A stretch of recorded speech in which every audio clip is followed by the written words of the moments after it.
हाय मुलांनो, आज आपण second lesson work of cents या लेसनची एक्सरसाइज बघणार आहोत. तर एक्सरसाइज मध्ये क्वेश्चन 1 आहे, फिल इन द ब्लँक्स, रिकाम्या जागा भरा. ए, संत Namdev was a great devotee of dash dash. संत नामदेव ह्याच्यामध्ये हे क्वेश्चन्स लिहून घेतलेले आहेत.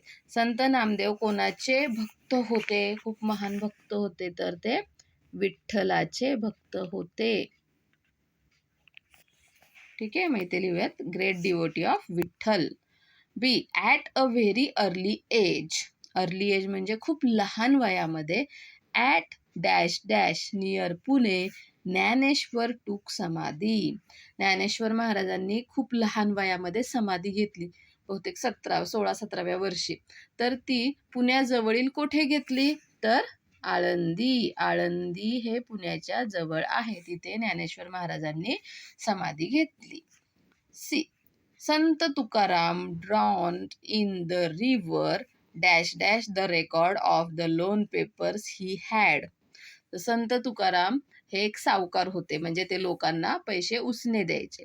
तर त्यांच्याकडे त्या लोनचे पेपर होते, तर त्याचे रेकॉर्ड त्यांनी कुठे बुडवले? कोणत्या नदीमध्ये बुडवले? तर इंद्रायणी. इंद्रायणी या नदीमध्ये संत तुकाराम महाराजांनी सगळे ते पेपर्स बुडवले, सगळ्यांचं कर्ज माफ करून टाकलं. D, to popularise the worship of strengths Samarth Ramdas raise the temples of. लोकांमध्ये शक्तीची उपासना, शक्तीची पूजा, त्यालाच बलोपासना सुद्धा म्हणतात, ती लोकांमध्ये पसरावी, त्याचं महत्त्व कळावं, यासाठी समर्थ रामदासांनी कशाची मंदिरे उभारली माहिती आहे तुम्हाला? हनुमानाची मंदिरे त्यांनी बांधलीत. ठीक आहे, समजलं? Second, write the answers in one sentence. एका वाक्यात उत्तरे लिहायची आहेत. A, what discrimination did Shri Chakradhar Swami not believe. Shri Chakradhar Swami आहेत, त्यांचा कोणत्या भेदभावावर, डिस्क्रिमिनेशन म्हणजे भेदभाव करणे, तर त्याच्यावर विश्वास नव्हता. तर answer, Shri Chakradhar Swami did not believe in any discrimination based on gender or caste. म्हणजे जेंडर म्हणजे स्त्री किंवा पुरुष, मुलगा किंवा मुलगी, हे जेंडर झालं. आणि कास्ट म्हणजे कुठल्याही जातीवरून भेदभाव नसावा, त्याच्यावरती श्री चक्रधर स्वामींचा अजिबात विश्वास नव्हता, म्हणजे ते कधीही कसलाही भेदभाव करत नव्हते. बी, what Dzire did Sant Namdev instil among the people. संत नामदेवांनी कोणती इच्छा लोकांच्या मनामध्ये निर्माण केली किंवा त्यांच्या मनावर बिंबवली? Answer, Sant Namdev instilled among the people the desire to protect their religion. तर स्वतःच्या धर्माचं संरक्षण करावं ही इच्छा संत नामदेवांनी लोकांच्या मनामध्ये रुजवली.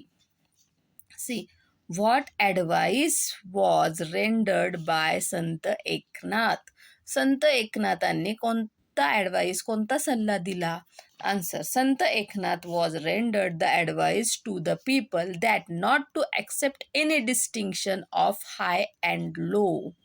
संत एकनाथांनी सांगितलं, काय सल्ला दिला लोकांना? की हाय आणि लो म्हणजे उच्च आणि लो म्हणजे कनिष्ठ जातीचे, असं कोणत्याही लोकांमध्ये भेदभाव करायचा नाही, असं त्यांनी सांगितलं. उच्च नीच असा भेदभाव करायचा नाही असं सांगितलं. D, what message was propagated by Samarth Ramdas. Samarth रामदासांनी कोणता मेसेज लोकांपर्यंत पोहोचवला? Answer, Samarth Ramdas was propagated the message that power resides in united people. Samarth रामदासांनी काय सांगितलं लोकांना?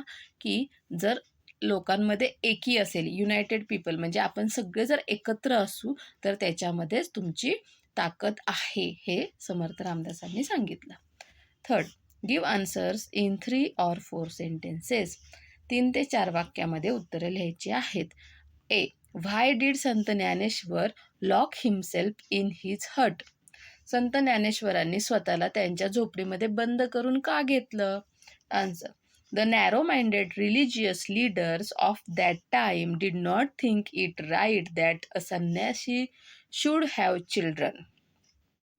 आपल्याला माहीतच आहे, की संत ज्ञानेश्वर महाराजांच्या वडिलांनी संन्यास घेतला होता आणि त्याच्यानंतर ते मग काही वर्षांनी परत घरी आले आणि त्यानंतर त्यांना मुले झाली. म्हणून त्या काळामधले जे संकुचित विचार करणारी लोकं होते, की त्यांचं असं म्हणणं होतं, की संन्याशाला मुलं होऊ शकत नाही. People persecuted these children and banished them from their community. मग लोकं ह्या मुलांना खूप त्रास देत होते आणि त्यांना त्यांच्या समाजामध्ये बॅनिश्ड म्हणजे त्यांच्यावरती बंदी टाकण्यात आली होती. ते कुणाशीही बोलू शकत नाही. त्यांना वाळीत टाकल्यागत केलेलं होतं. Second, once Dnyaneshwar went round the town begging for alms. मग आता तेव्हा त्या काळामध्ये भिक्षा मागून खाल्ली जायची. म्हणजे प्रत्येकाच्या घरी जायचं आणि काहीतरी भिक्षा द्या असं म्हणायचं. मग घरातले लोकं जे काही देतील, भाकरी देतील, भाजी देतील, भात देतील, ते आपण खायचं. असं त्या काळामध्ये होत असे. मग ज्ञानेश्वर महाराज एकदा असेच भिक्षा मागायला गेले होते. But no one would give him any alms. पण त्यांना कुणीही भिक्षा दिली नाही. He had to listen to abusive language instead. आणि त्यांना काही खायला दिलं नाही ते नाही आणि त्यांच्या विरुद्ध वाईट बोलू लागले. Young Dnyaneshwar was deeply pain by this incident. आणि ज्ञानेश्वर महाराज तेव्हा खूप लहान होते. त्यांना ह्याच्यामुळे खूप वाईट वाटलं.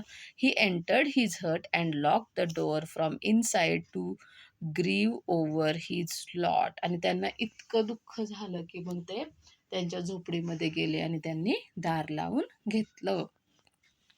ठीक आहे. आता बी बघूया.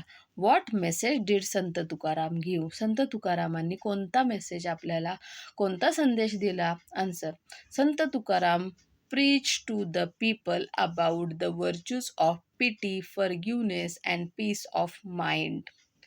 संत तुकाराम महाराजांनी लोकांना पिटी म्हणजे दया, फॉरगिव्हनेस म्हणजे क्षमा आणि पीस ऑफ माइंड म्हणजे शांती. दया, क्षमा, शांती. तर याचा आपल्याला शिकवण दिली. He also gave the message of equality. त्याचसोबत त्यांनी समानतेचा आपल्याला संदेश दिला की सगळे लोक एक समानच आहेत.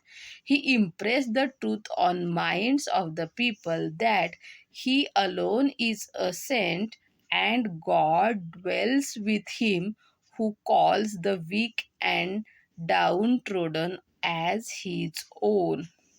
त्यांनी लोकांना एक सत्य लोकांच्या मनावरती सांगितलं, लोकांच्या मनावरती बिंबवलं की मराठीमध्ये एक छान ओवी आहे त्याचीच. म्हणजे हे जे लिहिलंय ना, he alone is a saint and God dwells with him who calls the weak and the downtrodden as his own. ह्याचाच अर्थ आहे की जे का रंजले गंजले, रंजले गंजले म्हणजे वीक अँड डाऊन ट्रोडन म्हणजे जे कोण गरीब आहेत, खूप दुःखी आहेत, जे का रंजले गंजले त्यांची म्हणे जो आपुले.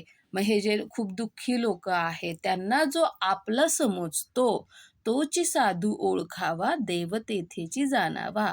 तर अशाच लोकांना साधू म्हणायचं. जे की गरीब लोक आहेत, जे दुःखी कष्टी लोक आहेत, त्यांना जो आपलं म्हणतो त्यांनाच साधू म्हणायचं आणि त्यांच्यामध्येच देव आहे असं समजायचं.